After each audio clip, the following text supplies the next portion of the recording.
Però ricordiamoci di una cosa, questo è uno strappo politico che nasce fuori da questo Consiglio.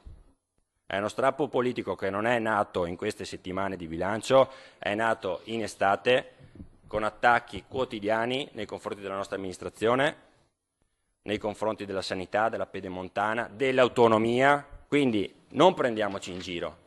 Non lo nomina mai, ma è a Flavio Tosi, numero 1 degli Azzurri in Veneto, che Alberto Villanova, capogruppo dei leghisti, dedica la parte politicamente più forte della sua dichiarazione di voto prima dell'approvazione del bilancio di previsione 2025-2027, la ferita che si è aperta con l'ammutinamento dei forzisti usciti dall'aula del Ferrofini per non votare l'aumento dell'IRAP non può non avere conseguenze. Che a mio parere, per quello che posso contare, non può passare senza che ci siano degli strascichi anche in futuro.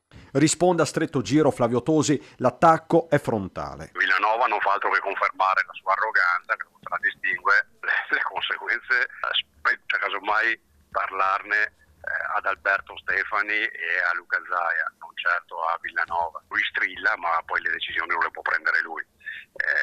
A mio avviso non ce ne saranno per il semplice motivo che noi non abbiamo né assessorati, quindi non è che possono togliersi un assessorato che non ci ha mai dato, né presidenza di commissione, cioè noi non facciamo parte del governo regionale, abbiamo sempre portato i voti, come si suol dire in gergo, a gratis. Ma se Villanova sembra mettere in dubbio l'asse con Forza Italia, Tosi la puntella.